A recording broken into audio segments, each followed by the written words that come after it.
Yeah. We back. 2026. Let's get it, baby. It's the No Longer Podcast. We back at it. You already know how we doing it, man. Let's go, man. It's the No Longer Trap Podcast. Oh, man. Shout out to everybody in the building, man. Everybody that pulls up this morning. You know what I'm saying? I got a special guest in the building pulling up momentarily. Shout out to King Handsome. You understand what I'm saying? Shout out to my brother. You know what I'm saying? Shout out to everybody that's got to get back on track. I know I've been gone for a while. You know what I'm saying? Been dealing with a few different things. You know what I'm saying? But we back. You know what I'm saying? We back better than ever. You know what I'm saying? I know it's going to take a minute to get y'all streaming back in here and get us back moving again. But let's get it, man. It's the No Longer Trap Podcast, man. Let's go, man. You know how we do it, man. You know what I'm saying? Hey, yo, man, we back at it, man. You know what I'm saying? We back like we never left, man. It's 2026, man. You know what I'm saying? Shout out to everybody that's in the year, right? You know what I'm saying? Shout out to everybody. You know what I'm saying? Let's get it, man. Let's move. It's 2026, man. So all love, no hate.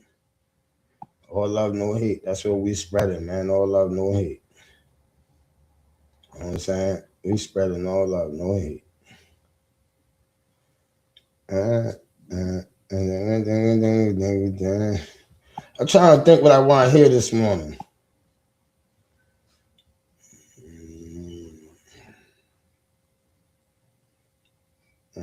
No Longer Trap Podcast. We lit. All right, so let's go.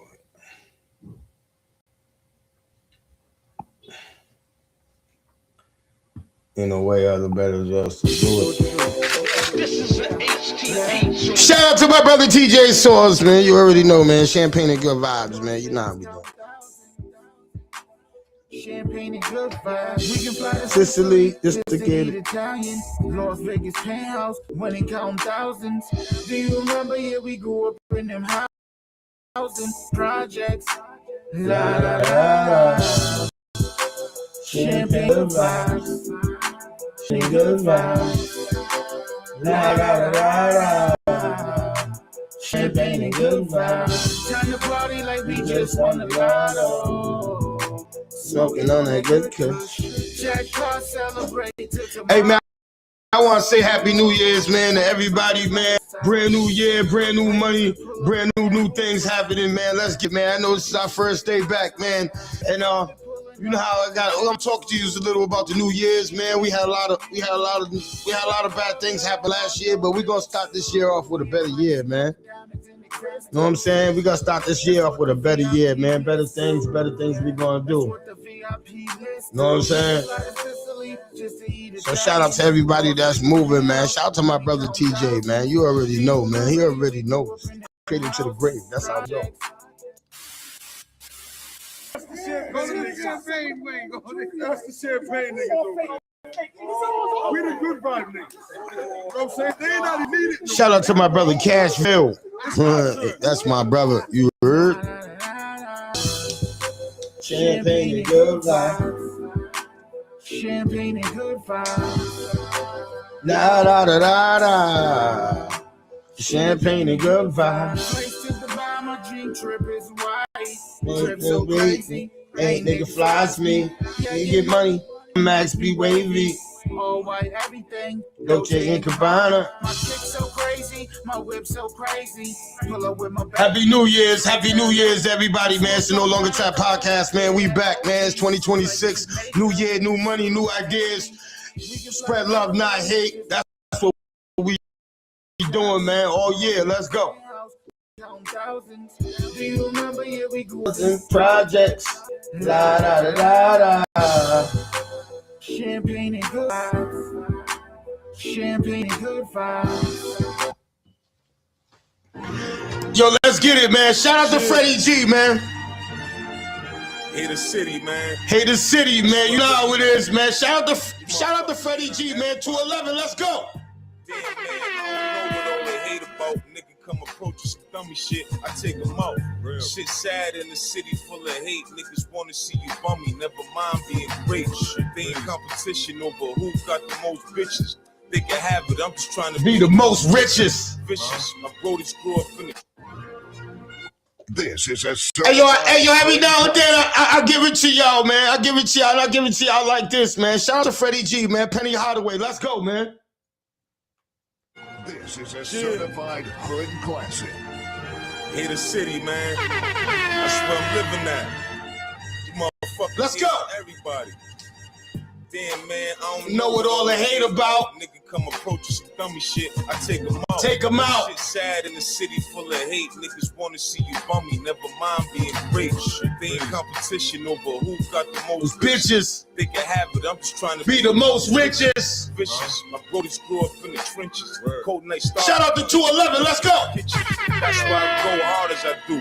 The next meal ain't coming if it ain't coming for you. Real shit. Pops told me long time ago, son, if they ain't on the same time, then it's time to go, son. I swear to God, man, he wasn't lying. These days, niggas worried about pussy more than pilot. It's crazy to me. When you see a nigga getting money on that grown man shit about that biz, they act shady to me. It's all good, I keep my chin up high. Who's in the city like I'm that guy? Put no wings on fly. They despise. Put my wings on fly. Hold up. Since I can remember, but holding my own weight. Making deals with my brodies. Hey, yo, shout out to Freddie G, man. Hey, yo, I need y'all to pay attention. Y'all don't like this song, let me know. You know what I'm saying? If y'all think it's fire, put the fire in the chat. Let's go, man. Come on, man. Let's go. Shout out to 211. Let's go, motherfucker. City, man. Yo, it's just Hater City. You motherfuckers hate on everybody. 211, let's go. Damn, man, I don't know what all the hate about. Nigga come approach us some dummy shit. I take them out. In the city full of hate, niggas want bummy. Never mind. It's being great. They ain't competition over who got the most bitches. They can have it. I'm just trying to be the most richest. My brodies grew up in the trenches. Cold night starving, nothing to eat up in the kitchen. That's why I go hard as I do. The next meal ain't coming if it ain't coming for you. Real shit. Pops told me long time ago, son, if they ain't on the same time, then it's time to go, son. I swear to God, man, he wasn't lying. These days, niggas worried about pussy more than pilot. It's crazy to me. When you see a nigga getting money on that grown man shit about that biz, they shady to me. It's all good, I keep my chin up high. Cruising the city like I'm that guy. With no wings on fly. They despise a nigga who getting kicked, but since I can remember, been holding my own weight. Making deals with Poppy, I'm copping my own place. Flood the streets with the work, I'm making my own race. No need for handouts, I'm catching my own beat. At the end of the day, my nigga is all hate. Let's get it, baby. Tell niggas, man, you can never get a compliment around this. You can never get a compliment in our city, man. Ride by, niggas frown up at you. You ride by, niggas frown up. Why they hating on G? Why they hating on G? I don't know, man. Why they hating on G? 642 door hooping, hopping on let me beat him. Yo, shit shady. I got the town going crazy. Smoking gas, doing $180. With your lady. Gee, you crazy. Nah, these niggas trying to play me until I tighten they ass up with the 380. Look, man, I ain't the riff rap. If you ask and I see you using the shit back, but that's a whole nother dilemma. Y'all niggas need to give it up. Fam gang boys, we the winners. Fam gang, baby. Control. That's why when the whole see me, man, they lose control. I'm in a whole different league, but it's the life I chose. And I'm good with the shit long as the price don't grow. Chip. Yeah. Chip on G. I don't know. Why they hating on G? I don't get it. Oh yeah, I see a lot of fires in the building. Let's get it, baby. Fuck the feelings, nigga. Being gang doggy in the building. What up? Yeah. Make money, just keep on building. Yeah. Freddie G, tell them how you feeling. I'm feeling good. It'll be hard for niggas to find me. What's up, G? Shit, the door's on the money. And I got a gang of niggas right behind me. From the block, my nigga is so grimy. You already know, man. Shout out to Freddie G, man. You already know, man. I'll tell you what. Save hundreds with Liberty Mutual Customize. I'll tell you what, man. Our music in the city is getting to a different plateau now, man. Shout out to all the brothers that are really putting in the work, man. And the sisters that are putting in the work too, because this is I've been my little cousin Sienna. If you ain't heard my little cousin Sienna yet, man, I don't even. Matter of fact, I think I got Sienna in the phone. You know what I'm saying? We got a lot of things going on in the city, but I want to start my show off. I want to say first, I want to say Rest in peace to my brother, White Boy. You know what I'm saying? That was my brother, man.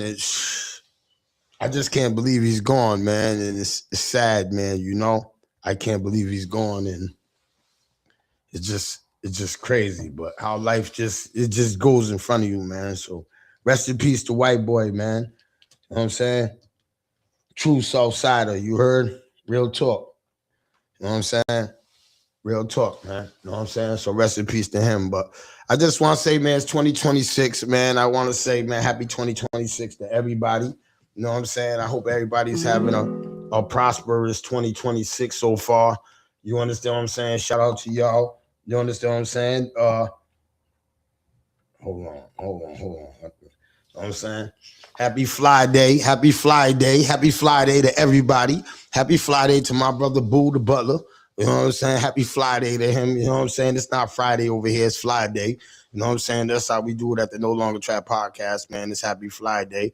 You know what I'm saying? But I just want to say, man, yo, it's 2026, man. And it's like, yeah, man, rest in peace to Kai, man. Rest in peace, man. Rest in peace, man. You understand what I'm saying? And it's just like, yo, it's crazy how life just be happening. We'll be seeing somebody one day and the next day we don't see him. You understand what I'm saying? Kai was one of them guys, man. He was destined. He was changing his life around.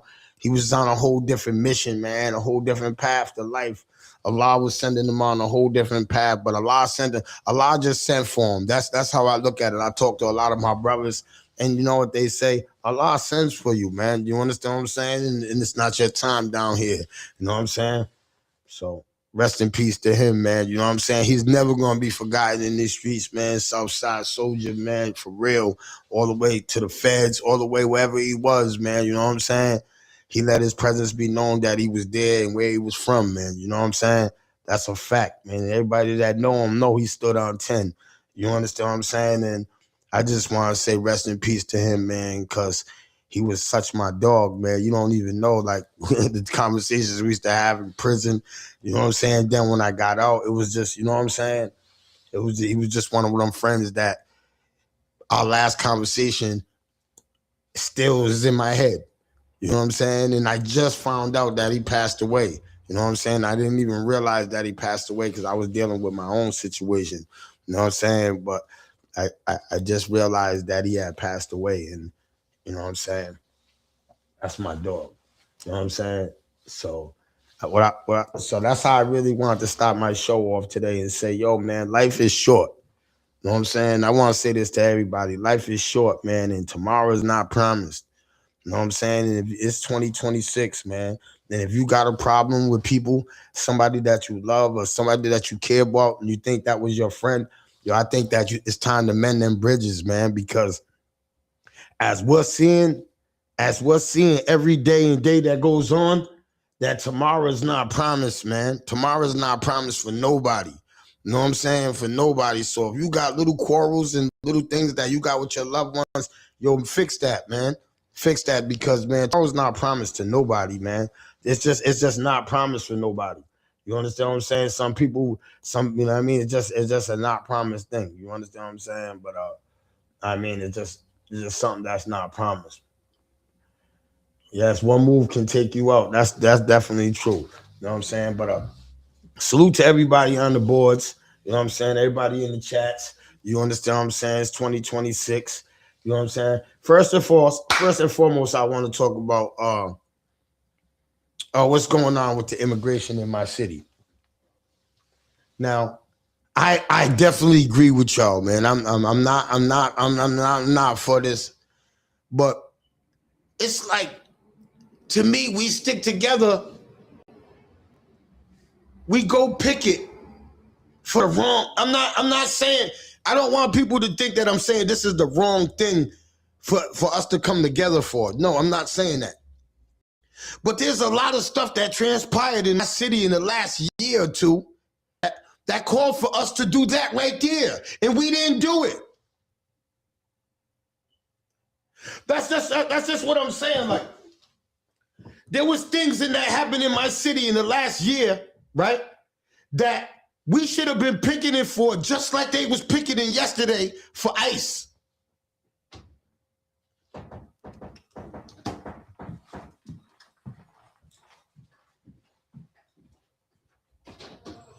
Whoa. Uh-oh, my guest is here. Uh-oh. I was just watching you on my phone. I'm gonna have to switch this. Trap, that's my man. Come right here. Come right here. No, just come right there. I was watching you on the show. All right, last guy here. How you doing? Have a seat. What's up, brother? How are you today? I'm all right. I'm cold. Yeah, as y'all can see, my guest done came in the building. No, step, just stay over there 1 second. I won't wait for him. Then I'm a. Matter of fact, let me get this. Let me move this seat so y'all can sit down.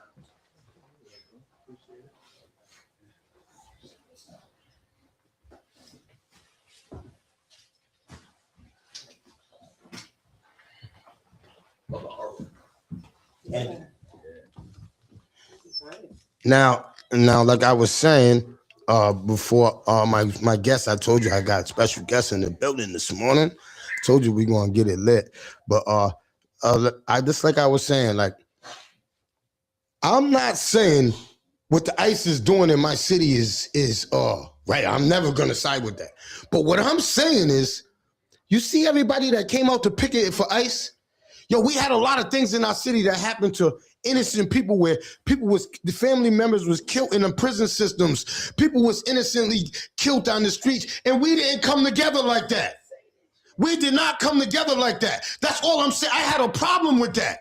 So it's not like I was against what was going on downtown. I'm never against that. I'm against that when something happened to my cousin in medium security when he was killed.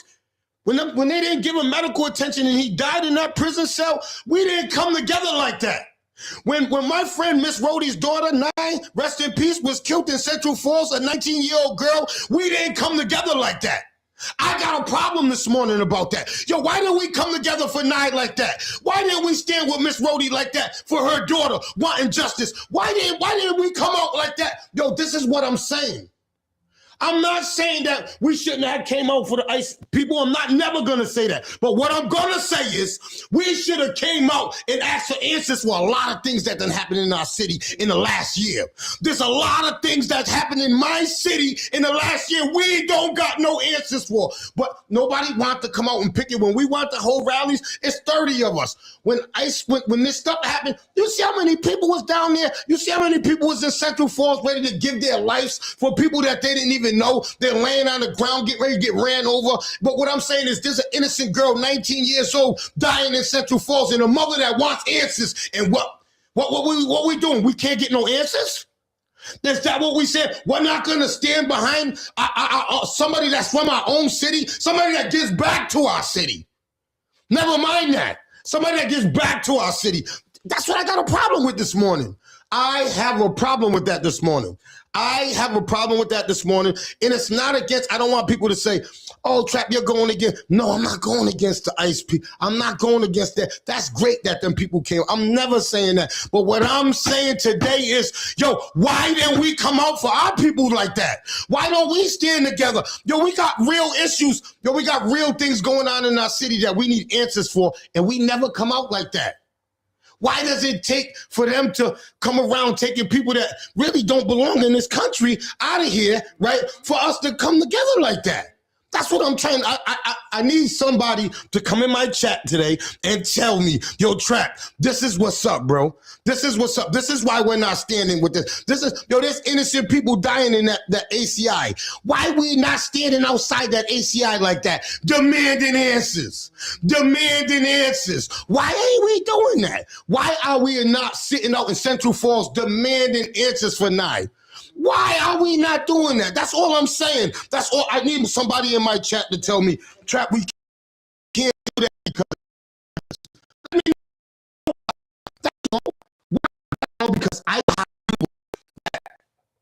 I know standing on ICE.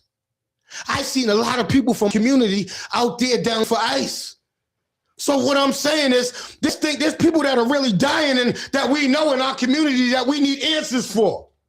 There's really things that are happening. There's really people that are politicians that are stealing in our community. There's really people that are really taking money off the top from our community that we need to be asking answers for. There's really people that's doing bad by their spots in these political seats that we want out, that we should be standing against. When are we going to stand against? I don't understand. Somebody tell me, when are we going to stand against the things that are here in our city? The ICE situation is way bigger than what you're speaking on. The ICE is never speaking. My cousin lost his life, so ain't nothing bigger than that. There's nothing bigger than that. There's nothing bigger than my cousin losing his life at that ACI and us not getting answers. So I don't want to hear that from nobody. Ain't none of that bigger than that. None of that bigger than. Ain't none of that bigger than that, bro. None of that bigger than that. That we don't got no answers. We couldn't stand together and demand answers for my cousin. We couldn't demand answers for my cousin. That's all. That's all I'm saying. Because when we was out there picking, I didn't see that many people. And shout out to all the people that did come. But I didn't see all that many people. Oh, what was all? That's all I'm saying. I'm getting personal because this is hit home. This is personal to me. It hit home. That's why. You understand what I'm saying? I need answers. I'm seeing a lot of, you're saying, finish reading the post. Yeah, I didn't even read the post. I didn't even finish reading that shit. Straight up, because there ain't nothing more important than my cousin, bro. My cousin is not getting no answers. And not getting no answers. So let me get back to it right now. But I'm gonna tell you like that, man. Oh, let me see. All right, here it is, right here. Reading that shit. Straight up, because there ain't nothing more important than my cousin, bro. My cousin is not getting no answers. So let me get back to it right now. All right, I muted it. All right, he said, the ICE situation is way bigger than what you're speaking on. Not trying to downplay the situation you mentioned. The ICE situation is a shit of lifestyle for all of us. Shit of a lifestyle for all of us. Nah, it's not a shit of a lifestyle for all of us. I just want to clear that up. Yo, cuz it's not a shit in the lifestyle for all of us. Yo, if you're a United States citizen, you don't got no problem. So let's get back to that. Now, I'm not saying I'm with what Trump's doing. I'm never saying that, but don't try to say that affects a lot of people that don't belong here. You know what I'm saying? That's all that. So that doesn't affect me. That doesn't affect my family. That doesn't affect, you understand? Not saying that I'm downplaying because that affects other people's family in their situation, but it don't affect me and mine. That don't affect my community because we're all Americans.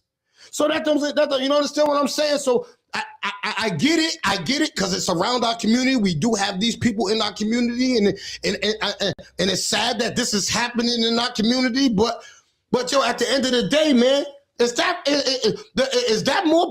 take more precedent than people dying in these cities? Does that take more precedent than us not getting answers for Nye's murder? Nobody's saying nothing. I don't get it. Like, yo, and I'm not just saying that because Miss Rhodey's my friend. I'm not saying that. I'm just saying because I believe all parents should get closure with their children. If your children is being murdered in the city, you're supposed to get justice and closure. That's what you're supposed to get, and that's what that woman wants. And that's all I'm saying.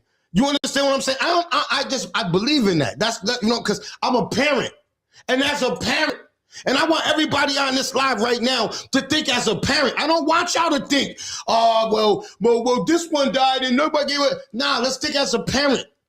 As a parent, when you want answers, when you want somebody to stand with you, can you see that door's open? You understand what I'm saying? That's all I'm saying. That's all I'm saying. Yeah. It's open. Know what I'm saying? That's all I'm saying with that, yo. And shout out to everybody that commented, everybody that gave their opinions. And I know there's a lot of people that probably don't want to give their opinions and their comment on that, but you understand what I'm saying? I'm going to be talking about that all week because we're going to keep talking about it until we get some justice. You understand what I'm saying? But I'm not going to prolong this show no more. You know what I'm saying? My special guest is here. You know what I'm saying? We in the building. You know what I'm saying? Yo, like I told you, man, when my little brother is in here, His energy is like no other. His shows are like no other. And the most part I love about my brother, yo, he always standing for us, bro. When we ain't even standing for ourselves. When I see him in other cities and I see him on the stage going, yo, I'm from Rhode Island. Yo, I loved it that my chest got out. I was like, get him, Jew. Let him know. This ain't no joke out here. And he did. And I salute him, man. So come on, have a seat there. You and two people can sit there. You know what I'm saying? You take that, but you too, my nigga. Yo, today my birthday. Yeah, happy birthday. We know we already did. So two people, somebody can go sit over there on a microphone. That's your headphones right there, bro. And that's his headphones right there. I'm trapped. All right, peace. Nice to meet you. You flow from the rack. Oh, all right. Let's get it, man. That's your headphones right there. Yep. Let's get it, man. You can smoke in here. Absolutely, man. You can smoke crack in here. You can do fentanyl. You can chew dope. You can do. I'm just saying. I ain't know we ain't going. I'm just saying. We ain't discriminating. Now you pull out a pipe. You gotta go. Oh, Kim, look up on TV. Hell yeah. Hold on. Let me. Get on and squeeze the wall, man. Yeah, that thing. You can lift that thing up. Pull that thing. Three of you can fit out there. Lift it up. Oh, you talking about the middle console? Lift that up. Oh, There you go. Bop. There you go. Love what you were saying, man.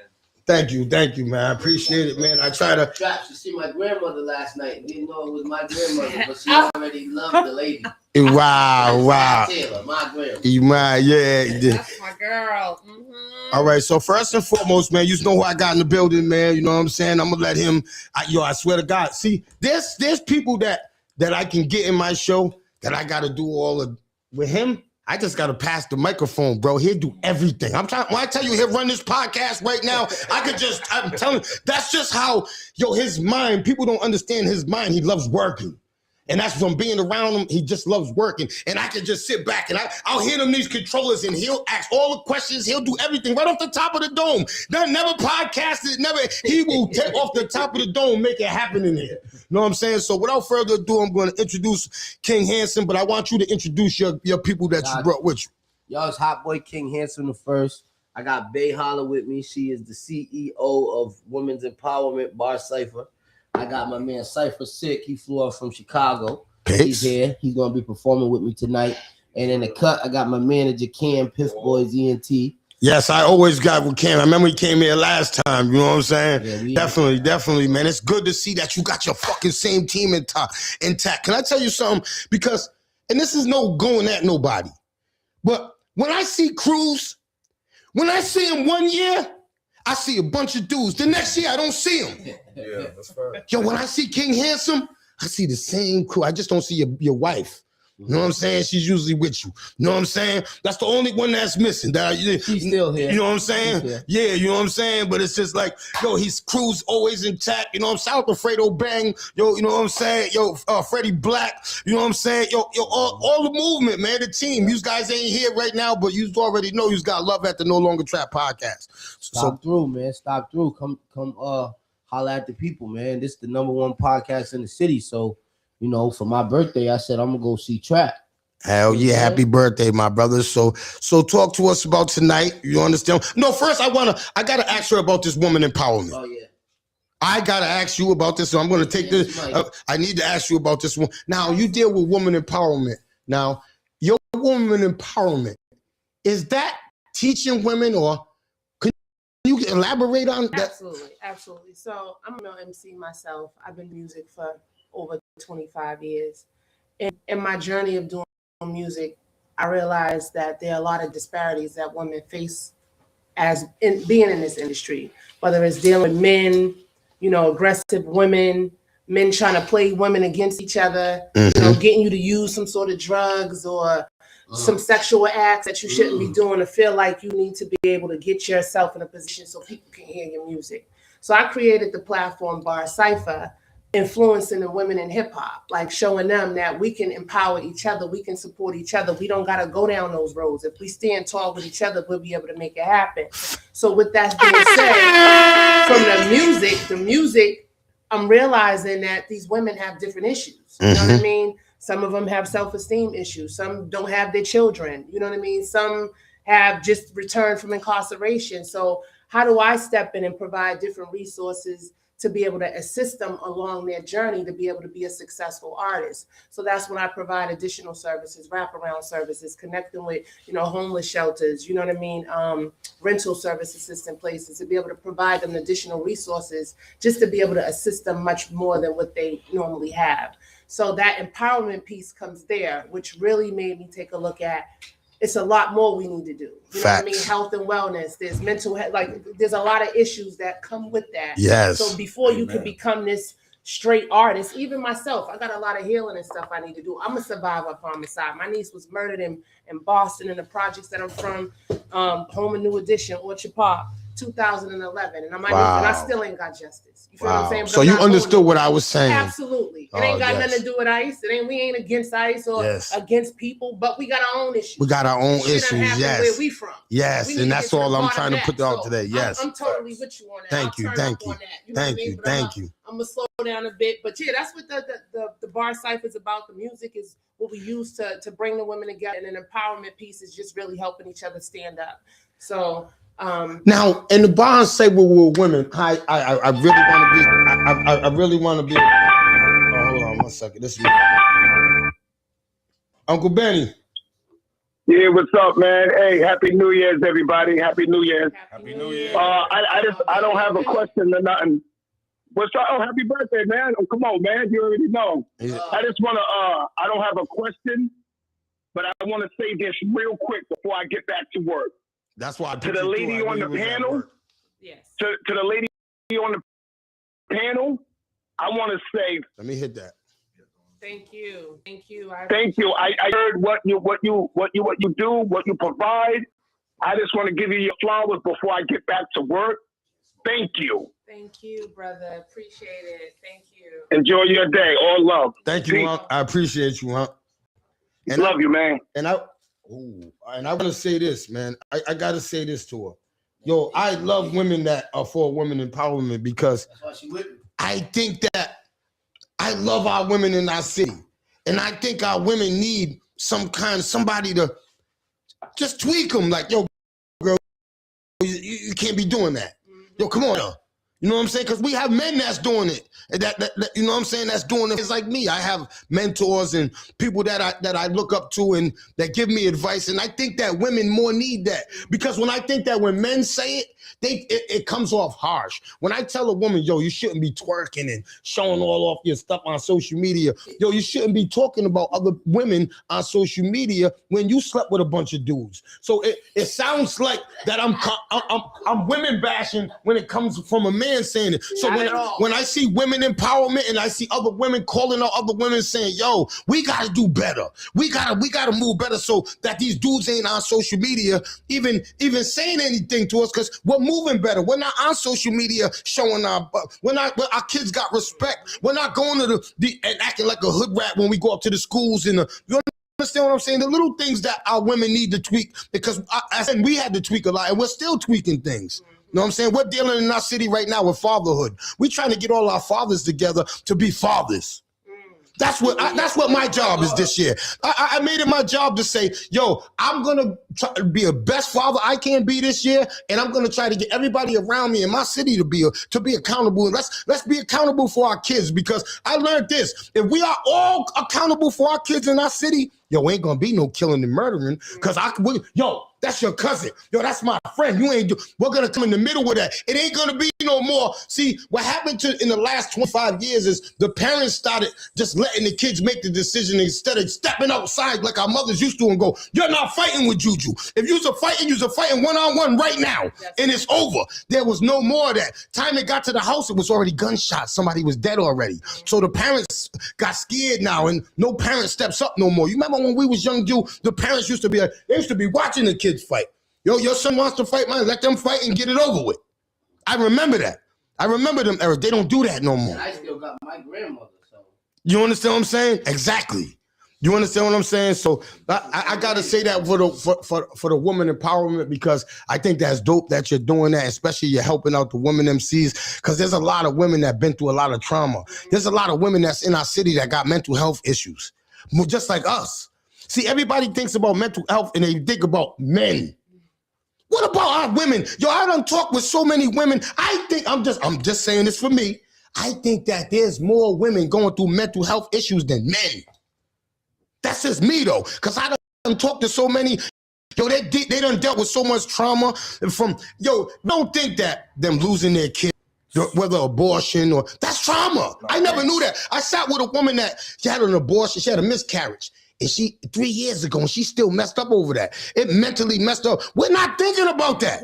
When these women have miscarriages, when these women have babies by dudes that just leave the kids, yo, that's trauma. Yo, they become mental health. I didn't know that if I go and have 3 kids by you and leave, I can mentally mess you up. Yeah, make them feel not good enough. Yo, I didn't know that. I mean, sometimes we just be having to sit down and talk to our sisters and really get that perspective. Because I feel you, I had a similar revelation. Like I want to say, like last year or the year before that. I'm like, man, I never realized how many women I knew had such similar traumatic stories. You know what I'm saying? Like we knew certain things happen in the community, but like I didn't know how widespread it was or how it would affect them. Once that realization came out, like, nah, this is different. Yo, it's real, man. And I love any women that wants to come on my show, and you're going to be I'm getting your number, you know what I'm saying? Because I want you to come on the show. I would love you to be a guest some days so we could just talk. You know what I'm saying? Because sometimes a man and a woman's real conversation and real answers give people some real dialogue, and they go, yo, I didn't look at it like that. I didn't look at it like that. You understand what I'm saying? You know what I mean? So, and then when I get on a panel and I hear men come up on here and they understand, when I just heard that brother say, yo, man, I'm listening to him go, wow, so other men get it. Other men get it. And guess what we do? We be putting more pressure on some of these women, not knowing that they got mental health issues, and I'm adding to it. Yeah, definitely. I'm adding to it. So you're sleeping with somebody that's really killing you. Because when you're dealing with mental health, you're dealing with stress, and stress can kill you. Energy into each other when you deal with body, especially like when you start sleeping with them, like you really start having like those energy exchange, soul ties, sometimes unintentionally, and you know, trauma bonds is real when you're dealing with like interpersonal relationships, romantic relationships. So I feel like that happens a lot with the men and women in our community as well. Yes, you know what we going through, and then we trying to come together and exchange energy, and we ain't got our frequencies right. Our frequencies are not right. You're going through, you just lost your brother, I lost my sister, or your man just did some diabolical shit to you, my girl did some, and now we trying to get something together, but we both scarred. Facts. 2 scarred people trying to heal some. We can't heal. You got a big wound going down your back, and I got a big wound going down my chest. We both laying in hospital beds. We both can't move. Right. Facts though. He's speaking real life. We both can't move. You understand what I'm saying? So yo, it's just yo, I seen that from being in the relationships that yo, because I learned that when you leave one relationship, you gotta be at peace before you get into another one. I've learned that. Yo, I'm telling you, when you don't got peace, yo, it's going to be another circle. You at least got to be working on it, Trap. I give people a little bit of grace. You got to at least be moving towards peace. If you just sitting in your dysfunction and just chilling like that, and you cool with it, and you think it's cool to continue to carry on and do these sickening outbursts and use this terrible language and talk to people horribly, like. People, that is, it's bad. It's bad. It's really bad. And it's like they don't see it. And we already got so many things already pinned against us. What do you think's one of the things that we need to do as men? I want you as men. I'm going to ask you to do something as women. But what do you think we need to do as a man, as men out there in the community? And I'm going to tell you what I think these women need to do. I mean, for me, that question is, I think I would want you to kind of narrow it down a little bit more, because there's many things that men can do, and we got to think about it in what perspective. You know what I mean? Are we speaking in reference to how do we step in and save our younger groups of men?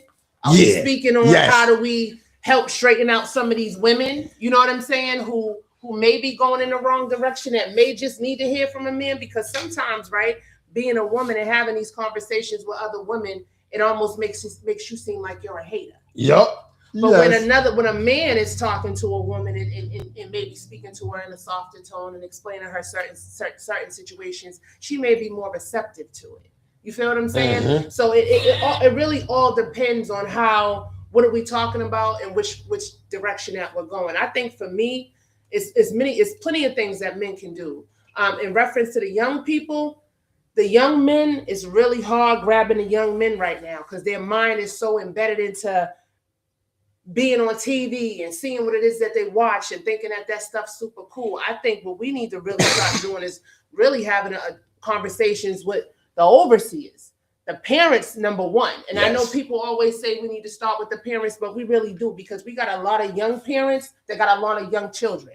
We got 35-year-old mothers that got 17-year-old daughters that are hanging with their daughters, that thinks that's cool, that's smoking with their daughters. Nah, no matter what, you're never supposed to do that. You're never supposed to do that. I don't care. My niece was grown. My niece passed away. She was 23 years old, right? And I don't care how old she was. You ain't smoking with me. And I better not catch none of my friends smoking with you, because there's a level of respect that's always maintained. We're always going to have that level. You feel what I'm saying? You're not going to be like, oh, I smoked once with my aunt, and then now the next thing you know, she's a bitch. I'm a bitch. Now we argue. Nah, you ain't speaking to me like that. That's not happening. Uncle. Yes, a great conversation too, fellas, man. One of the guys said, don't sit in your dysfunctional. That was deep. I like that. That was deep. Yes. I just wanted to listen to the female on the couch, on the chair, to see where she's coming from, and I can see exactly where she's coming from. So the question I do have for her is, how do you feel about a woman raising a man or a boy child, and do you think she can successfully do that by herself? So how do I feel about a single mom raising a male's child? All I could say is a mom is doing what she needs to do. As far as the man, we definitely need a man. Even women, no matter how independent and how strong I am, I need a man. Facts. Because there's things that a woman can't do that a man can do. Facts. And this is why, but we need more men. We need more men. We need more strong men so these women can turn that hat down. And it's unfortunate. Sometimes I have to be a little aggressive or speak a little gruntly because I don't have that man on the side to be able to speak. Some of these men that we see that be in relationships, they say, oh, they're men because they're a male, but are they really a man? Do they know how to speak? Do they know how to defend a woman or defend without being physical and getting violent? Do you actually know how to stand up and have a stand-up conversation? So we have to talk about it to identify when we say a man, what a man stands for. You know what I'm saying? So I definitely believe that a woman needs a man in the household. I definitely believe that children need both parents in order to understand both sides of the world. And then a lot of this, and stop a lot of this confusion that's going on in households. You know what I mean? Like, I no offense. I no offense to that. Like you said, Ice, no offense to the LGBT community. None of that. None of that. But I believe that a child needs to see a man, not a woman playing a man. Right. You feel what I'm saying? I'm just keeping it real. You know what I'm saying? I like that. And I love your answer. One of the key things I heard was a strong man. Big difference. And I got a question for the fellas on the panel. Do you think a man can raise a female child by themselves? No. Nope. Not 100%. Like, even to piggyback off what Bayhala said, like, there's certain things that a woman can do that a man can't, and vice versa. So a child to have the full development that they need, in my opinion, they need both pieces. There's always something missing. But if you're a single father raising a daughter, you still gonna do what you gotta do, just like she said with the single moms raising a son. You're gonna make sure if you're a real parent and you love your child, you're gonna make sure they provide it for you. You're gonna try to teach them some type of moral compass. You're gonna teach them survival. You're gonna try to make them socially aware. And you're also gonna try to let them be kids as long as they can, but try to develop them in a mature way, you know, over the course of their life. But at the same time, it's always gonna be harder when you don't have that other piece. So if I'm a father and I'm raising a girl, I don't understand what she's going through. I understand what my perspective of what a woman or a female is going through is, and it's not the reality all the time. It's what we think it is. So we need strong Black women, or just strong women in the community in general, that are going to be able to be there and be that counsel for her. Like, it takes a village, like they say. They told us that growing up. I remember that. It takes a village. So a village ain't going to be all men or all women. You know what I'm saying? We need to have both. There's a balance that's needed there for the child's development. Now, my question to all of you is it possible for a man or a woman without a child to tell you how to parent? Because I'm gonna give you my perspective on it. Matter of fact, I'm gonna give you hold on 1 second. I'm gonna give you my perspective first. No, There's no way somebody that don't have not a parent can tell somebody how to be a parent, because you don't know nothing about nurturing. I object. All right. I'm just saying. All right, you got Trap, real quick. Hey, you can give me your opinion and make it change me, but that's how I feel. Trap. Hey, Trap, real quick, I want to say thank you so much. I love and appreciate you, man. Thank you for that conversation the other day. And I want to say thank you to the panel. They got some dope wisdom and very knowledgeable, articulate. They're dope, man. I like that three right there. They're dope. Yes, man. Yeah, thank you, brother. Thank you. God bless. So give me your perspective. Yeah. So I totally object to that, and the reason for that is I'm a person who don't have children. But what I have done is I have raised a village of young women, of young women. I have a host of nieces and nephews. Not only am I somebody who come from a hard community that has helped transition people, but I also was a college career coach. You know what I mean? It's certain things that I learned and I adapted to be able to address certain different environments when children come from different backgrounds. So I'll start for instance.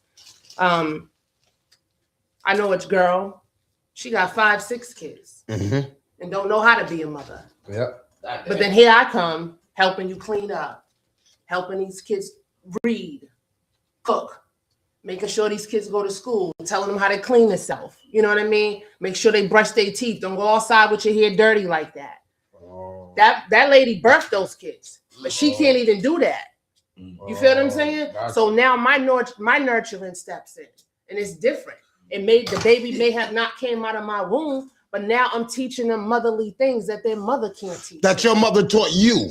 Period. Yep. Got you. So it's passed on. It's instilled in me to be great already. Sure. You know? Got you.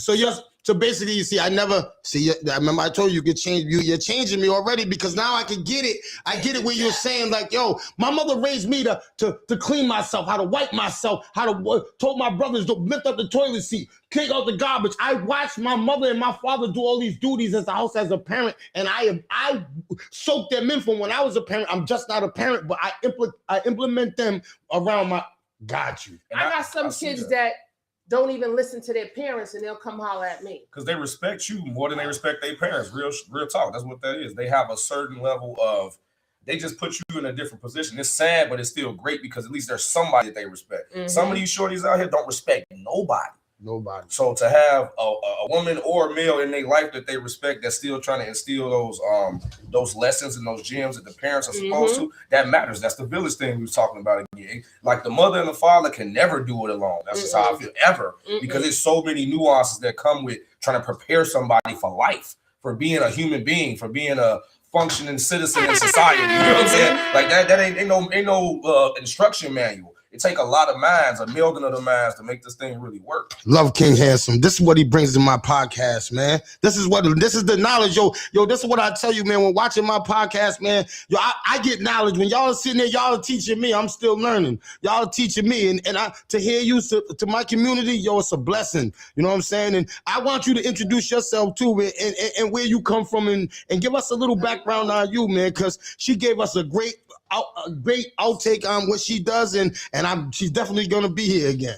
Hey, salute to Bay Holler, man. Salute to you too, Trap, man. Salute to King Handsome, my brother. You know what I'm saying? Salute to Cam, the Pip Boys. You know what I'm saying? It's your boy Cypher 6, straight up from Chicago, man. 43rd stand up, low end stand up. I had to come through and just, you know what I'm saying, just spread the love and the good energy. I'm always about spreading the good word, and the message is, you know what I'm saying, never give up. And always stay learning. I know you said that when people come on your platform, Trap, you like learning from us. Man, bro, I feel like we all supposed to be learning. You're supposed to stay learning. Never think you know too much. I don't care how much experience you have, whether it's academically, in the streets, you know what I'm saying, in corporate America, it's always something you don't know. Or it's another layer of it. You might be skilled in one thing, and it's some way to peel back the veil and learn something else about that thing. That's what I bring to the table. I do that with my music. I'm a big advocate for, you know what I'm saying, mental health awareness, especially among men. But I also agree it's very important among women. So I'm glad that when I came in, that was the first part of the conversation. So I know I'm in the right place, man. I'm just about, man, progression, bro. I want our people to progress beyond what our base primal instincts are. Because it's easy to do harm to each other. It's easy to sleep, to be violent, like Bay said, to have this raw reaction, be rah-rah all the time. It's like, nah, bro. We gotta come together and really think. Like, where do that end up? We end up in a box or in a box. And I don't even like being in a box. I'm a very out of the box type of guy. You know what I'm saying? When you get to know me, bro, like I'm really different in that way. So like, no, the idea of being confined in any way bothers me. So I want to open my mind. I don't want my mind to be confined, and I try to just spread that message and that energy to my people. That's a fact, man. That's a fact, and I'm kind of different. I'm kind of different. I'm kind of different because I like to be in a box. For sure. Because I did 24 years in a cell. No longer motherfucking trap, man. And I did a lot of time by myself in a cell, and I felt comfortable. And now I feel comfortable when I'm by myself. For sure. It's like when I'm out there, it's another thing. When I'm by myself, I can laugh. I could do anything. I do all the shit I used to do in myself. I can do it by myself, and I enjoy that time. It might not to everybody else. It might not be, you know what I'm saying. But it kept me sane. It kept me sane. You know understand what I'm saying? Because I have mental health issues, and that was one of the tools that I used when I was in segregation for all them years to keep my mind sane. When I seen my neighbor that was playing this shit, they was throwing shit, or I seen people putting stuff up their butt just to get out the cell, or I seen so much shit happen in my life that from friends that I never thought that had mental health issues or stuff like that. You understand what I'm saying? So that was just me being by myself and being me. I feel it's like I could be me when I'm by myself. I don't know if that's people gonna get that. I don't know. That make 100% sense to me, just because I feel like what you developed, even if you didn't know a trap, that's called self-care and self-love. You know what I'm saying? Once you figure out like when you can be happy by yourself and at peace with yourself, that's when you can start to spread the energy to other people. But why do people think that I'm crazy or somebody? I'm not saying that to people because we changed that outlook on me. We already agree. I'm just saying, why do people think people are strange because they do that? They just don't get it. I feel like it's like what my OG used to tell me: keep living, you'll figure it out. I feel like some people just ain't lived long enough to have that experience to get it. They don't see why you do it because the lens and the filter ain't there. You know what I'm saying? We can live in the same building and both have telescopes, and depending on them lenses, we gonna have a totally different view on life. You know understand what I'm saying? And I just want to say, like, coming from Chicago, to hear somebody that's coming from Chicago talk like that's major to me. Seeing what your city is going through, you know what I'm saying? Your city is going through turmoil. So I'm not saying to depreciate what we're going through, but we ain't going through nothing compared to what you're going through. So to get some of your wisdom and to get what you know, I know you're giving that to them Chicago, them guys out there. Yeah, I mean, I try to drop this on any platform I'm on the platforms that you know what I'm a part of. Salute to My Radio Chicago. Salute to Shop Talk 7. This is what we talk about all the time. Cam been there, you know what I'm saying? Woe been there. I can't wait till Bay come out there so I can have her on the platform. These are the same type of conversations we have. That's why I say I know I'm in the right room. As soon as I came in and I heard what you was dropping, I was picking it up instantly. Like my satellite and my antennas was up instantly when I came here. So I know this the right type of space. Thank you, man. So thank you, man. I appreciate Trap Podcast. Thank you, man. I appreciate that because I just felt like a lot of things that I got to get out there. I've been off for a couple of weeks because I've been going through a few medical things myself, but I've been off and this been going on in my city. So when I seen that ICE thing happen yesterday, and I saluted that everybody came on, but I just think that we got more things in our city that we need to stand together for. Absolutely. You know what I'm saying? That we should have been out there like that for. That and a 19-year-old girl being murdered in this city and not getting no answers. I think we should have been standing out in Central Falls and like that, all these streets. You understand what I'm saying? That's just, but you know what I mean? That's just how I feel. You understand what I'm saying? And I just want to thank you guys, man, for coming in here, giving my viewers insight on what's going on, and definitely to King Handsome, man, because you always bringing light to him. Because right now is your microphone time. This is my get high time, and this is your microphone time. I'm gonna sit back. Hold up. So you finna give him the reins of the show. Trap finna give him the reins of the show. Did he just say that? He just said that. He said he'll run this joint. You gonna let him run it? New fucking guy. Yes, sir. You know what I'm saying? How to turn the mics. I'm gonna get high. You know what I'm saying? Thank you.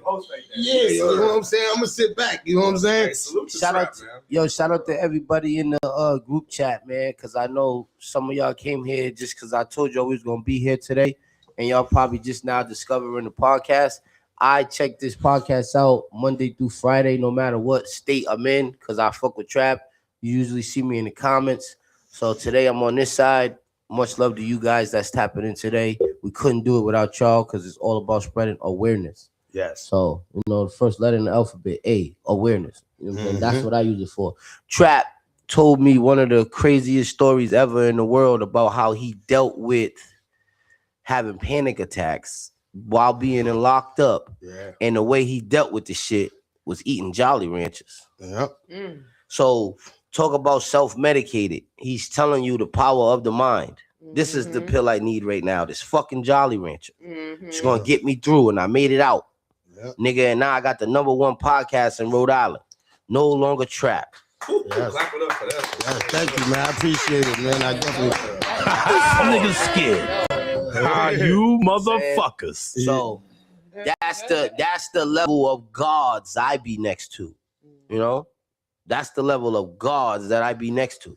Like he literally with his mind said, "I'm gonna make it through this," and made it back. And the nigga got the consistency to do this. So it's my actual birthday, and it landed here. And I usually come on Friday.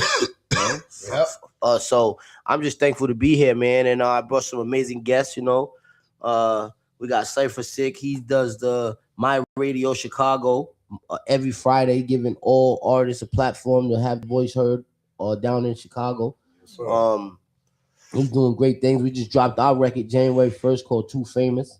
Yes, sir. We going up to New York City with Chris Pencer, the guy who just shot Redman's video.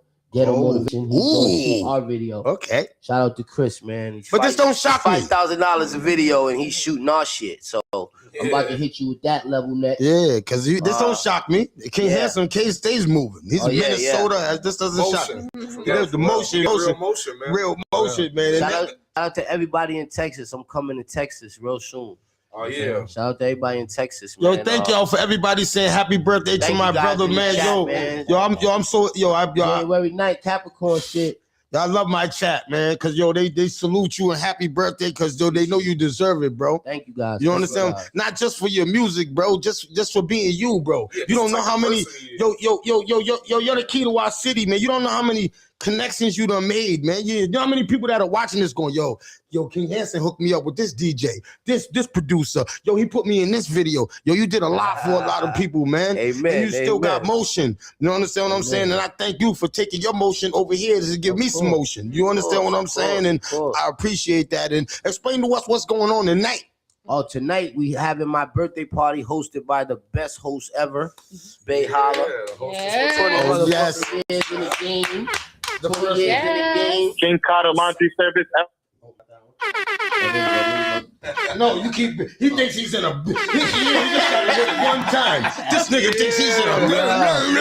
Yeah, so making a beat. we're doing a birthday party today at Medici. Shout out to Caddy Love and the High Society. We're gonna be over there. I got my management coming up with the Piff Boys out of Jersey. I got my man AC2 Cole. He's flying up from Indiana. He'll be landing around noon. It's gonna be a movie. Yeah, we got Cypher Sick. He flew up from Chicago. We got Bay. She's all over the world doing her thing. She's the host. She done been bringing so many ideas to me. It's just incredible, man. I think how long have you been rapping, Bay? Oh yeah. Oh, you trying to get my age? No, I'm just saying because my next question is gonna be crazier. So I have been rapping. What is I say? Over 25 years. All right, so my next question ain't gonna be crazy. Hey, before we leave, I need to hear something. We're gonna hear something. Yeah, you know what I'm saying? If you've been rapping 25 years, my next question is easy to you. We're gonna hear something. Yeah, well, that's why I love. So you guys, I would love to play my anthem. I wrote an anthem for the Boston Celtics, New England. You already know what it is. Those are our teams, Patriot players, all that. So I got a hit single, Celtics for the win. All day. That's for us. That's for New England. So Okay. If we could play that, that would be awesome. All right. Can you send it to me so I can play it? Can you send it to him? Yes. Man, salute to the whole New England area too, man. Like, yeah, we came out like me and King Handsome met on tour last year with Fuego Bass, man. Shout out Fuego Bass. Shout out to Fuego Bass. Since Canby, you know what I'm saying? That's my brother. Big SF shit, man. Tell his mom he's still a rapper. It's about to drop. And we're going back on tour. Shout out to Fuego. We're gonna hit some of them dates with him. Nah, and I'm gonna perform that record I got with him tonight too. Plug Street. Still the biggest record I done had since I've been doing music. You know what I'm saying? So salute to Fuego on that. But I met King Handsome on that tour, and instantly he's kind of like, we gravitated to each other, you know what I'm saying? And I don't really like, I don't like a lot of niggas, you know what I'm saying? Like, I'm not one of them type of niggas, you know what I'm saying? Like, for real, but it's like, it was something about just his spirit. And that was before I seen anything that he did. When I saw his work ethic, when I saw how he was willing to connect people, when I saw he was just genuinely a good person, I say, damn, this guy is fucking great. I gotta stand to him. And we've been locked in ever since, just building, bro. Just building. And when he first came on here, I want to say, if you could go look at that episode a couple years ago, that was the work. That was the first thing, and I kept saying it. His work ethic is like no other. And the first thing you said was, as soon as I met him, I just seen his energy and his work ethic. First things I noticed about that opens it. When people see that on here, I hope they saying, yo, I got to work with him, bro. I want to work with him. I want to work with him. Yo, I got motion. I want to work with him. I want to work with him. And you want to work with good people too. Like, I feel like some people just aren't good people, and that's on them. That ain't on you. But when you meet good people, you have to cherish that, and you got to nurture those relationships, because it's rare, bro. It's rare that you run into somebody that got the heart, the mind, and the work ethic. Like, he like the perfect storm with this shit, bro. Yes. And I say that because one of my posters, I always try to put motivational posters, and I put up a post and I said, you have to know who's in your life, because that's a pivotal. You got to know who that person is pivotal in your life, because if you start letting somebody fake you, you're going to get burnt. Facts every time. Right? And you also got to cherish them motherfuckers that are real in your life. I've seen a lot of fake people in my life, man. When I was up, they was all next to me. When I'm down, they gone. When they miss, them people that are stay the same. They're the same people that'll help you. They don't talk about you. They do. You gotta cherish them, man. You gotta cherish. Yo, in 2026, man, I swear to you, man, you have to cherish real people, man. I don't care if they give you a carrot. If they're giving it to you out the sincerity of their heart, man, cherish that, man. Cherish that, because they're doing it. They don't have to do it. They're doing it from here. You got people doing it from here, and with ill intentions, and people that really, because, yo, a lot of times, yo, you sleeping next to the devil. No, that's facts. All right? And I want people to get that. And it can not be a girlfriend. You could be somebody, your friends. You could be, yo, they don't want you to win. It's not that person no more that's out there hating on you. It be the one that's in your crew. It's the one that, you know what I'm saying? So before, when we was growing up, it be that hater outside the crew. Yeah, that they want. Nowadays it's changing. I want people to get this. Yo, people, I need y'all to get this. The person that don't want you to win is in your crew. He's around you. She's around you. They're right there next to you. I'm telling you, I'm watching this from real time. Real time. I'm not seeing people hating from the other side of town. The other side of I'm seeing the circle. It's your circle. You got to build your circle where everybody is 10,000. Yeah. What I say, King, is get them squares out. Just keep them squares out your circle and a lock on your door.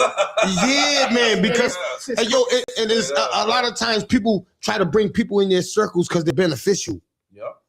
Yo, he got bread. Yo, he knows this person. Let's bring him up. And that be the wrong thing to do. Niggas say stupid shit like, yeah, I fuck with him because he got good credit. Yeah, bro. Oh, I fuck with him because he gets flights on the planes. Oh, I fuck with him because I get free studio but you know time. What? When people do that weighs the caliber of who they really are. Yes. You're able to identify who they really are, because I call those people opportunists.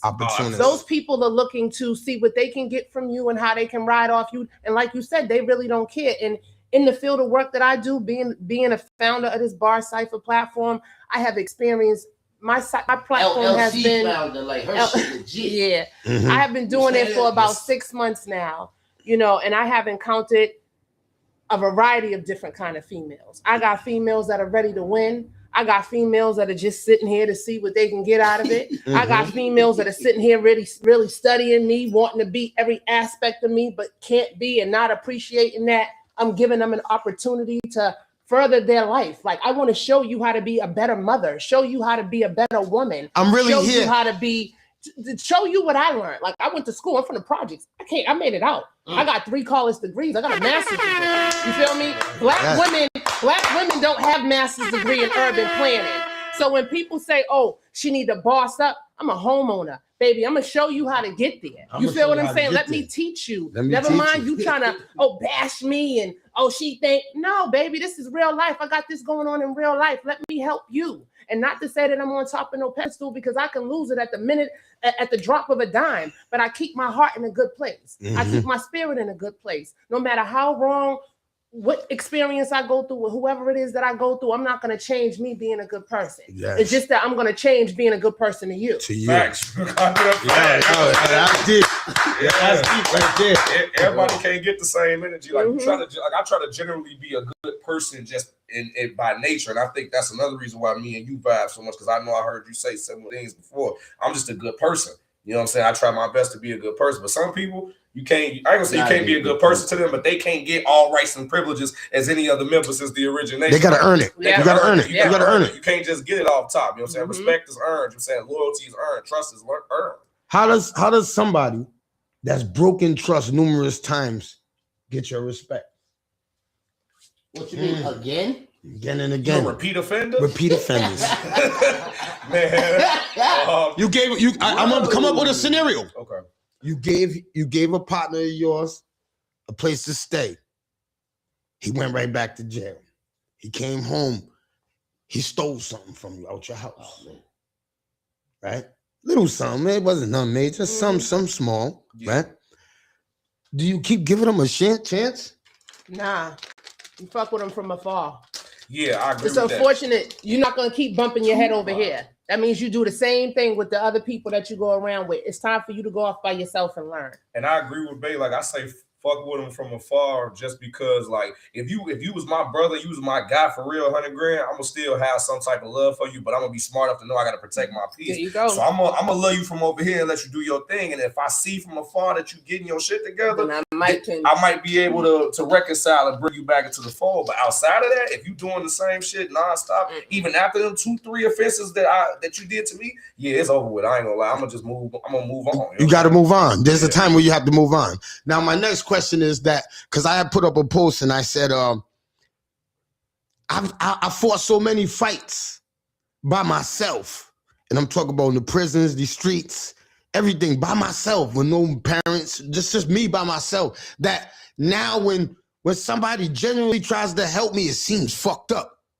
And I said to everybody, yo, I'm sorry, because when you see somebody trying to help you, I'm always thinking, why he trying to help me? Why she trying to help me? Because I'm so used to, and I want to say that's a bad, I treated people bad because I'm thinking you got a motive and I really needed to help. Right. But I know a lot of us go through this because I'm bringing this up now, but I brought it up to a couple people and they agreed. They said, yeah, man, it seemed when you come in to call me and go, yo, you good? You need to, it seems like you're being nosy or you're doing it for somebody else. Yeah. Only the bad, negative things come in your mind when you've been so much fought by yourself. How do y'all feel about that? I feel that's appropriate, but you can't let it shape you. Man, I totally agree with that. Yeah, because then those people that hurt you are going to turn you into them. Mm-hmm. So for me, I just always keep an open mind and give people enough rope. So it's like, just don't let that shit mold you, bro. Because, that's just like letting the bad apple near another bad apple. You're going to be another bad apple. Yes. Because of what you've seen. Like, easy example. I seen my family members smoking crack. I don't want to go smoke crack. Mm-hmm. I learned from them. Mm-hmm. So it's like, yeah, let's go this route with it. Doesn't mean I wasn't still selling crack, but I went my way with it. And now that shit led me to here and still keeping that open mind. Me and Bae went to see my grandmother last night. And who would know that the lady who raised me and helped me get here is the lady that she see my grandmother all the time, and they have their own private conversations. Wow, I didn't even know it. I ain't from out here. You know what I mean? I live in Boston. That's the lady she bumped into. My grandmother, the one who showed me how to be this. The world, you know what I'm saying? Small. So, and my grandmother, look at my grandmother. Both of my grandmother's sons left this world by getting shot in the head. Oh, wow. Jesus. Both of her sons. Uncle Bot 92. Jake 2019. Yeah. Shot in the head, both her sons. Rest in peace. So, and then she got me. So she teaches me life and how to move better and be aware. And you know, she been hurt, but she never told me, hey, you got to be hurt too. You know what I'm saying? So you just don't let that shit shape you, man. That's one of the strongest ladies I know. What is institutionalized to y'all three? What you mean by that? What does it mean?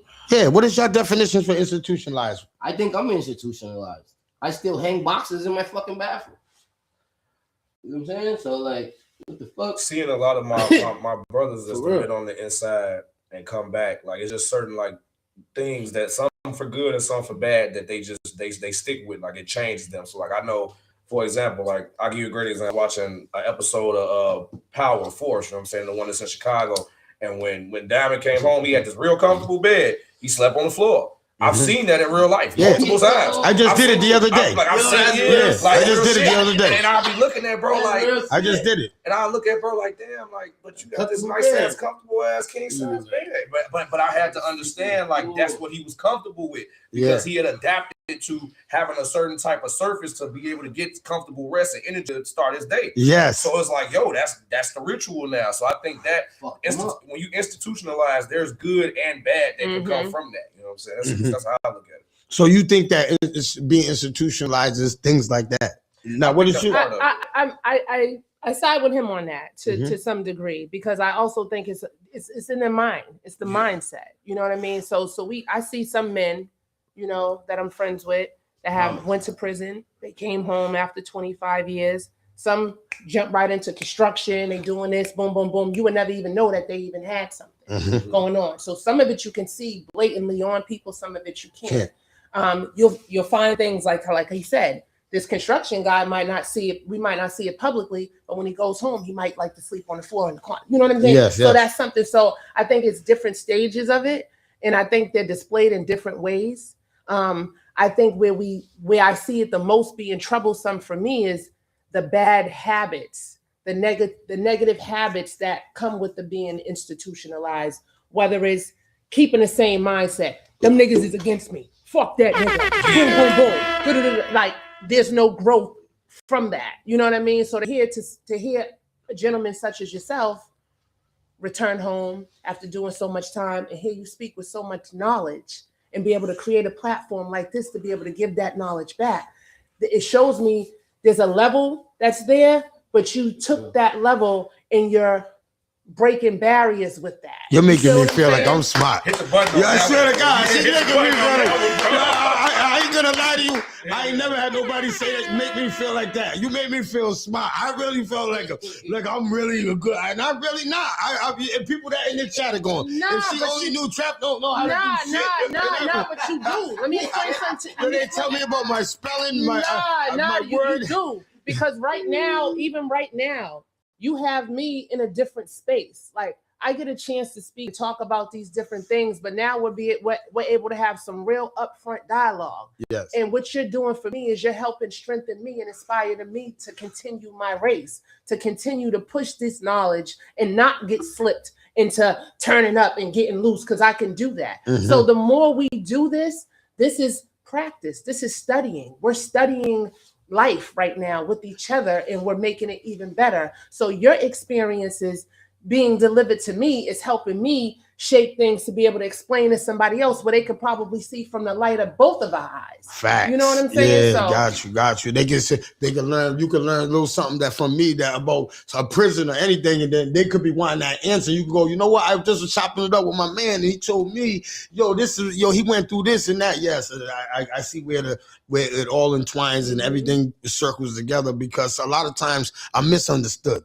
You know what I'm saying? And I'm misunderstood when people see me write things on social media or sometimes on my podcast, but when they talk to me, I'm never misunderstood because sometimes I my friends always tell me this. I use words wrong in the wrong context.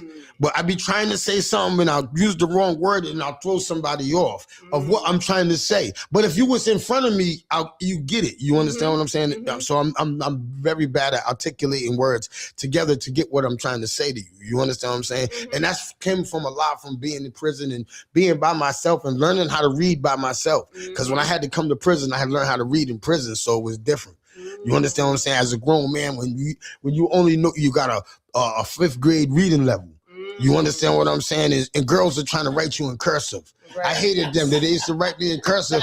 They know I can't read in cursive, and they used to write me in cursive. You understand what I'm saying? So, you know what I mean? And I just, you know what I mean? It was just, I mean, anybody that knows, you know, cursive writing to guys like me was terrible. I didn't know what you was trying to say. You understand what I'm saying? But, you know what I mean? I can talk about it now, but years ago, I couldn't laugh and talk about this. I felt embarrassed. Right. You know what I'm saying? This is what I tell the kids. I go, yo, part of the stages that I went through in life was getting my education. It took me 8 years to get my GED, but the 8 years was like, it was turmoil. It wasn't just like 8 years in the books. I was being transferred jail to jail, institution. So it was, you know, understand what I'm saying? And me just not wanting to get my education. Right. Part of it was just me not wanting to sit down, buckle up, and get my education. You understand what I'm saying? And that's what I tell kids. A lot of us just don't got the patience or some of us, I do this to the kids. Try to hold your hands to your side for 5 minutes without saying nothing, without moving. Play the quiet game. They can't do it. They can't. No. But a regular kid could just sit there and they'll just do it. And I tried to do it and I could never do it. And I just tried, I still can't do it. You understand what I'm saying? And without moving, without just standing there, just standing there breathing and having the same, breathing the same. For 5 minutes with your hands to your side doing that's hard. You understand what I'm saying? So if you want to see if your kid is, how jigaboo he is or she is, try that trick on them and see if they can do it. They're going to laugh. They're going to do something. You understand what I'm saying? Yeah. But that's like your dialogue, which y'all be talking about mental health, and that's a lot of things that I deal with. And that's a lot of things that we like to talk about here at the podcast. As you can see that this is real, this is touching to me. When I can get to talk to people that I think that understand me, I like it. You understand what I'm saying? Because sometimes it seems weird to people when you say, yo, man, sometimes I like to, when I feel like I'm getting two things, I eat a bunch of I'll eat a bunch of candy because my body is, I don't know what, and it calms me right down. It stimulates you. It calms me right down. It lets you regulate yourself. I think that was one of the biggest things I learned in my mental health journey is like sometimes you got to manage, you know what I'm saying, what we dealing with in the moment. And sometimes we do it with coping mechanisms that's not necessarily the best shit all the time. Like a lot of the people who end up doing crack, it starts as a coping mechanism. Or a lot of people end up doing heroin. It starts as a coping mechanism, you know what I'm saying? But then there's positive ones. Yours is the Jolly Ranchers. So for some people, it'll be... And you say that right because I started popping pills because I was stressed. And I started popping pills. So you're right about that. Wow, I never even thought about that. It was pills too, bro, like 17. That's what I'm high school popping pills. You know what I'm saying? So it's like, it's different. Like, then you get older and you see adults just doing it as a party drug. I'm like, we wasn't partying up that, bro. Like, I mean, I guess it was a party, but we try to get fucked up and numb ourselves to the pain. You know what I'm saying? That's what we try to do. Like a lot of my friends that are alcoholics, that's what we do. We didn't get our bottles. We started off, at funerals where we used to just get, at a young age, I lost a lot of my friends. Sure. And at every funeral, that's all we drunk was liquor. So that was a coping mechanism that we learned. I learned at a young age, but I didn't adopt drinking. I'm not a good drinker, but I watched all my friends do it. Yeah. You understand what I'm saying? And now I look at them now, they're still doing it and it's hurting their bodies. Yeah. So what I'm saying is now, what about the people that was doing drugs as, like you said, they're using crack as a coping mechanism. Yeah. If they're still doing it, and I know people that are still doing it from 30 years ago. Yeah. And if I could ask them, did you start that because you was coping? You just said, yo, man, you know what? Let me see that pipe, man. I'm going through this. I lost my job. Real shit. Yeah, that's what they really probably did that. I lost my job. You understand what I'm saying? They don't have no hope, bro. So they start smoking the dope, bro. Yeah. And when you were saying about sleeping on the floor, I just did that a couple weeks ago. See, people don't understand, right? When we sleep, I don't see that as I was so comfortable. I don't know, when it's too fluffy, I don't feel right. No, and I get that. Like, that's what my homies was explaining to me. So it was like I didn't get it when I was seeing it, but once they started talking to me about it, I'm like, damn, that make a lot of sense. Because I imagine if you gotta sleep in a certain condition for decades, once you come back, you might have other options, but this is just what you used to. You done found a way to make this comfortable for you. You know what I'm saying? And I had a problem with when I slept on big beds, I just find a corner. The corner of the bed? Yeah, because I'm so used to a small bed. I'm not used to stretching out on some big bed. So I just find a corner and they'd be like, yo, why you way over there? I don't know. My body is just used to locking up somewhere and just where I rested at. So when you're used to a big bed, you stretch out and you move around. You understand what I'm saying? So it's kind of different. How the ladies be. Y'all let be all over the bed. They use, both women got big ass beds, so they gonna stretch out. Yeah, they stretch out. You understand what I'm saying? They usually stretch out. So most men that curl up. So you women, if your man's curling up, getting in the corner, know that he's institutionalized. He probably used to being on the gym right there. He probably been on a little bed. You understand what I'm saying? Because that's what we do. You understand? And what happens is with me, a big bed gets too comfortable. And then I can't sleep. I feel like I can't sleep. If it's too comfortable, I can't sleep. I gotta be out of my mind to really get a good sleep on a nice, it could be a fluff mattress or I just can't sleep on it. Now the reason that's crazy is because we're originally kings and queens and supposed to be sleeping in the best at all times to be at a high level of relaxation. I don't like That's why when they put us in those small spaces, it fucks us up because it's like, damn, we not supposed to be in this. So what about getting in the shower without their shower shoes? You're introduced to the life. No, but I'm saying, but after so many years of having your shoe, you know what the shower feels like on your feet? Yeah. It feels slimy. It don't feel right. You understand what I'm saying? We just don't. Yeah, because I'm used to shower shoes for so many years. When if you took a shower in jail without no shoes on, that's disgusting. Yeah, and that environment. I know, but it's hot. I wouldn't do it even if I was sharing hotel rooms. I have shower shoes all the time. So do you get in the shower? Not at home. Like no, I'm saying when you get in the shower at a hotel, do you use your bare feet or do you get in with your shower shoes? Shower shoes. Yeah, that's outside. Oh yeah, I'm saying in your room. I be bare feet in shower in the hotels. I don't know. Oh no, that's where you wear them, baby. That's where you wear them. Oh, that's where you wear them at. That's like that's public. You know what I mean? So, you sharing the same space shower, with other people. Oh, okay. Who knows if they really clean it? You know what I mean? When you're in your own habitat, you clean your own, you know what I'm saying, your own space. According to how you want to. According to how you want to your comfort level. You know who I think Two for my sharing a bed and only having a little bed. She said that I'm not. Come on over, brother. Needs to understand who you are. Yes, man. Hey, yo, before we get up out of here, I was getting ready to do that anyway because he always comes on here and I shout out to Gilly and Wallow because I went to their, I got invited to their podcast seminar and I went there and one of the things he was talking about is something I'm going to talk about with these two. What Wallow told me is, he said, yo, to get a successful podcast, you're going to need a team. And each team player got to know their position and their position only. They can't try to want to get on camera. They want to rap one day. If they're the cameraman, they're the manager. That's what they do. Yeah. They don't go into nothing else. Yo, this is what they do. Yo, he don't want to. Yo, he don't. This is what he do all the time, man. Yeah. Every time he lay back, man. He wants him to win. You know what I'm saying? And that's one of the things that they were saying at the podcast seminar. He was saying, yo, you got to get a team and you got to get people in your corner that are just going to do their job. They're not going to want to say, let me get on, let me write a rap one day. Yo, what's up, man? Let me get on camera. Or always push, because that's what people try to do. Yeah. They try to do in other people's jobs. You understand what I'm saying? He's trying to do somebody else's job, and that's where the conflict comes in the crew all the time. But if everybody knew, you're the cameraman, you stay the cameraman. If you're the publisher, you stay that. If you're the charge of merch, you stay that. Know your position. You understand what I'm saying? So I want you to first say who you are, let everybody know who you are, and tell your position to King Handsome. What's up, everybody? I'm Cam from New Jersey. Woe's manager, King Handsome's manager.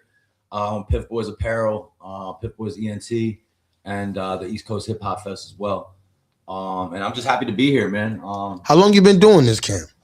I've been working in music in some capacity, in and out, for probably like 8 years, but I was never really too committed to it as a career path or as a viable job for me or something. Mm-hmm. And I just looked at it as something that was fun. Fun, yeah. You had a passion for it. Invested into it until the last probably I would say about a year. I had never done even a show as a promoter or anything like that. And that's where it all began about a year ago. I was doing a show for, shout out my guy, 38 Special.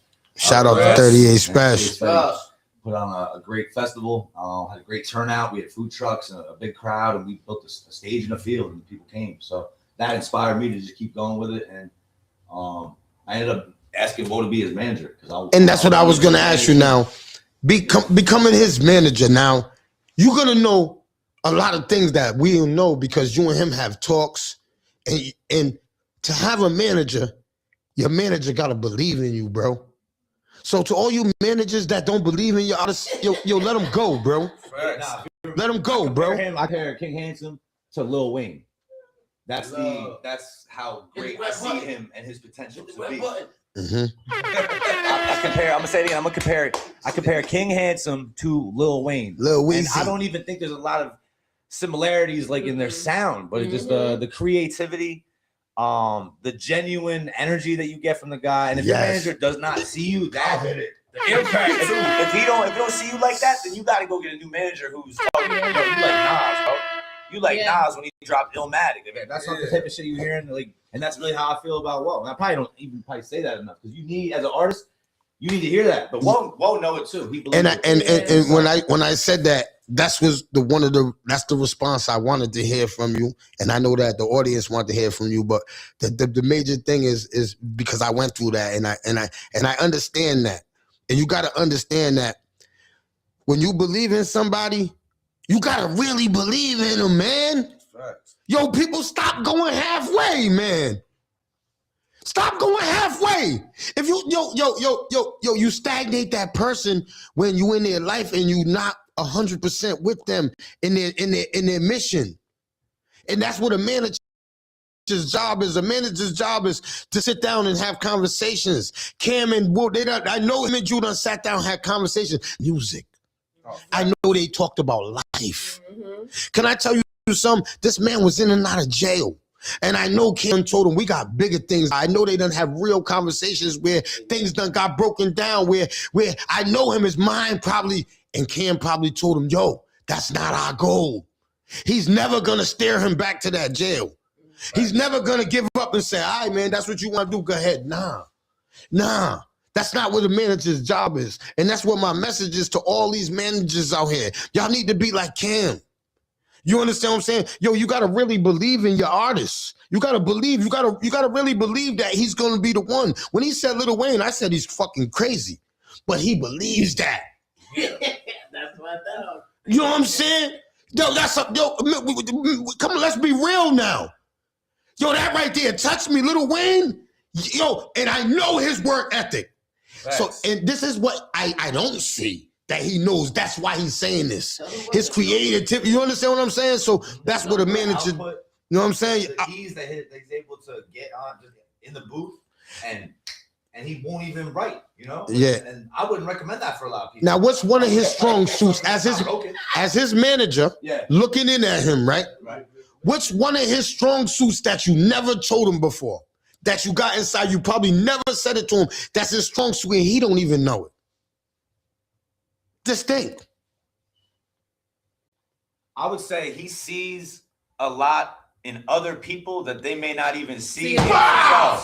He does that all the time. It's so true.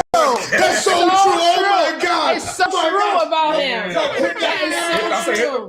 Hey, yo, can I just tell you, if you know him, everybody's going, wow, that's him. Yeah. That's him. Yeah. Yo, I've seen him put other people on the cart and hype other people up. This is his show. I'm going, yo, man, this is your show in my head. But I'm watching him trying to hype everybody else up. I'm doing everybody else. Yo, this is your shit. Relax. Yeah, he won't sit down.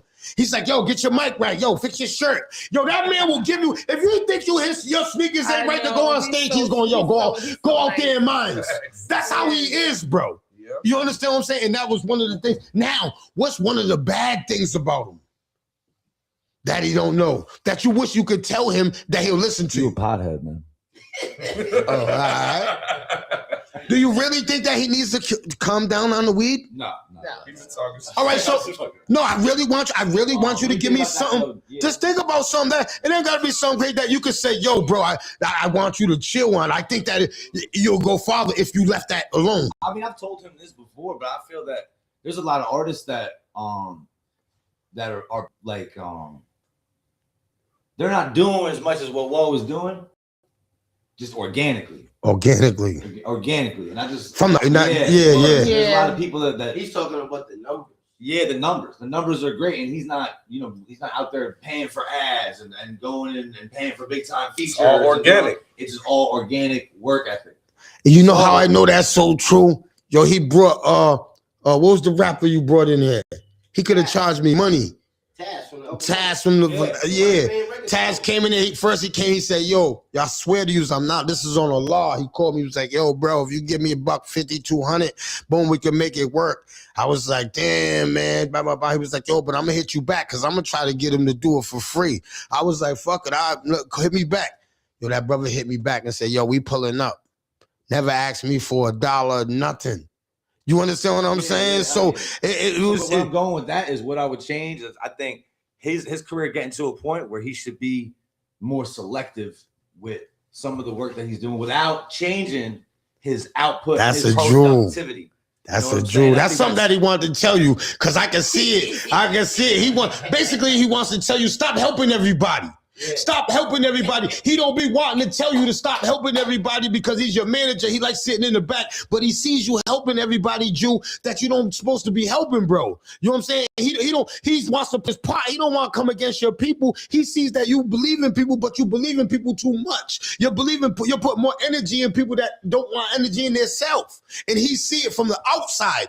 And he just sitting there, and I can see it when he looked at you because I can see it when he turned around and he made eye contact with you, and I can feel that he never really said that to you, but he wants to say this to you. Yo, man, fucking stop helping nobody. But that's just not him. He's your manager. I'm not here to tell you who not to help, but as my brother and somebody trying to give you advice, I want to tell you, yo, you can't help everybody. You can't save everybody. Yeah. You're good because you're depreciating from yourself. You understand what I'm saying? So, somebody told me that. That's why I know. You understand what I'm saying? But yo, man, bro. So what was Kim? Before you go, man, tell us something that you guys got planned, man. You know what I'm saying? That you for 2026. No, you not even that you plan that you got in your head that for him and for y'all to move forward for this year. I want to hear this. So when you do it, I go, yo, it was here on the No Longer Trap podcast that they said that they was gonna do it. You know what I'm saying? And they did that shit. I want to get it here first. You know what I'm saying? So it starts tonight with the Winter Ball, which is also King Handsome. Come to the microphone. So tonight, January 9th at Medici, we got the Winter Ball of 2026. And this is gonna be the first of many events at Medici on Friday nights throughout the entire year. And we're starting tonight. We already have a great turnout as far as numbers are going, and it's just only gonna get bigger. And we're gonna start bringing out some pretty significant artists to Providence and to the market, have them perform, and really just create a movement in Providence and in this area for both Rhode Island artists to have a platform for their music and their art, but also for some bigger name artists to come and perform, and for fans of them to get to see them in the area that maybe haven't performed here before. And then the networking opportunities that go with that, with the artists that they get to be around them and everything like that. So that's one. And then also, I'm saying expect to see a lot of King Handsome music in 2026. He said to me recently that he wants to drop every other week in 2026. But I would say he's probably gonna drop closer to every week in 2026 just based on his output. So that's it right there. And I just want to say, we're going overseas. Yes, and I want to just ask you a question, Cam. Yeah. How do people that wanna you to manage them? Because other artists, you know what I'm saying? Because I think that your artists. This is a message just from me. I think your artists need managers. And I think that if I had somebody to teach me how to be a manager, I think I could be a great manager. Because being a manager is like a mentor. You understand what I'm saying? It's basically being a mentor that's educated on music. Am I right? Yeah. You know what I'm saying? Because I've been thinking that in my head that I think that I want to try that. You understand what I'm saying? Because I think that there's a lot of guidance that's needed. beside music because these kids got the talent. Yo, a lot of these Little Dirt got the talent. He needed guidance. Young Thug had the talent. He needed guidance. We can think of Young, a.k.a. Millie, YN Millie. All of these people, they needed guidance. They had managers and people around them that was yes men. A real manager's going to say, yo, we got the bag to worry about. You ain't getting caught in Ohio for murder. Ain't nobody coming around us with no, I mean, you coming around us with some nonsense? I'm not rocking with that. I'm trying to get some money. That's a real manager. And this is how I move in life now. You got to move in life like this now. Just like that. You can't be around me meeting customers and you have to move like that in life because you can get caught in some shit. Look at a lot of rappers. And a lot of people we know get caught in things that they was just sidelined with. But just because of the street code, guess who got to eat that? King Handsome. He can't go in there and say, yo, man, them guns wasn't, that we was on tour with wasn't mines. Damn, them was traps. I'm going to test them. Because now you destroy your whole rap career. Now you're faced with destroying your whole rap career behind somebody doing some knucklehead shit. You understand what I'm saying? You can't have that around you. And this is the message that these guys should be spreading to these rappers now. Gilly and Wallow, I love you guys, but I think that this is the message you should be spreading to these guys. You understand what I'm saying? This is, you got to get rid of this. Yo, what do you do in this circle? Yo, what's your job? Oh, you just hang around? You got to go, bro. What's your job? Wallow said that. Like he did actually go as far as to basically say that. Oh, he did? Oh, all right. It was like almost like he saw it coming. You know, Lil Durk's there with $1 million on the table in cash and a bunch of people around him that you've never seen in your life and haven't never made a song. Yeah. And he might have said something like that to Thug too. One of those two, he literally called it out. He's seen it coming. Yeah, that's just how I see it, man. That's how I really look at it like that. And I hope that I already know you guys already intact because you got the same crew. You know what I'm saying? Yo, where's my guy, Freddie Black? Shout out to Freddie Black. Hey, yo, can I just say that, man? Freddie Black is my guy. Yo, Cam, thank you, brother. I appreciate you, man. You already know, man. But you shout out to Freddie Black. That's my guy, man. Yo, he's always, every time I see him, man, he's always uplifting. He's always trying to get things moving with my podcast. Y'all definitely see him tonight, man. And shout out to Freddie Black, man, my brother, man. I'm proud to call him my brother. But before we go, I'm going to let King Handsome let you know how you can reach and Cam on all platforms. I'm going to let Babe let these guys know how you can get them on all platforms. Hey, yo, my shit different. So I heard I'm getting too famous. The haters, ha, yeah, raising Canaan. I guess you got to watch it to know. I properly deliver this shit with the cockiest flow. I'm on move, car steady, needing new brakes. Thug passion, heavy with this ghetto Kool-Aid. Usually I'm wearing all black or just 2 braids. Like my nana did, I teach you how to handle biz. This my movie. And that bitch ain't read the manuscript. Thought she had a pilot till I canceled it. Flight decline. Her life ain't like a mine. Bitch, not even in a different form. You was who we pissing on. And fuck up off my phone. I don't answer calls for bitches like you or for niggas like you. Cause for money, I seen them get too spiteful. These bars could leave them leaning like it's Eiffel. That tower, you cowards can't get nowhere near my power. Nowhere near my power. To keep it 100, I want you nowhere near me. And I put that on the streets. You hear me? Hot boy King Handsome the first. Toya's son, man. King Handsome. Hustle and never sleep on money. Babe, let's get it, babe. Come on, we got 2 minutes, babe. Babe, let's get us some bars real quick. Because if I would have been looking at the time, I would have been had you spitting. Oh, Jesus. Ugh. What do I want to get into? I said I've been going for a minute now. I'm back with a new team. A whole heat nigga case something jump mean. 4/5 with an infrared tech beam. I shoot a nigga up like he was a dope fiend. I call a nigga out, blaze up his mama's house, take all the nigga cash plus the coke in his stash, get his wife gag up and fuck the bitch in the ass, call up his whole crew. Ask them what they want to do. I'm going to stop there, though, but I want to talk real quick so y'all can know where to find me. So bars empowerment. Yeah, I can get gritty with it. I could definitely get gritty with it, but y'all can definitely find me. My name's Bayholla, BAYHOLLA. I am the founder of Bars Empowerment LLC. We are nationwide, global. We are all over the place, here to help female MCs. Follow me, Google me, YouTube, Instagram, my website, barcypher.com. Yeah, just check us out. Support the ladies. Any female MCs that are out there right now listening to this podcast, if it's a young woman, 15, 16, trying to come up, or whether she's 50 and she want to get back in the game, we are here to assist. We are here to help. We are here to encourage and support one another. So please feel free to reach out to me. Thank you. Yeah. Hey, it's your boy, Cypher Sick. You can follow me everywhere at CYPHERSICK. You can check me out on my radio, Chicago, Shop Talk 7, Review Fridays, every Friday when I'm not out here gallivanting the world like I am right now with King Hansel. You know what I'm saying? 7 to 9 p.m.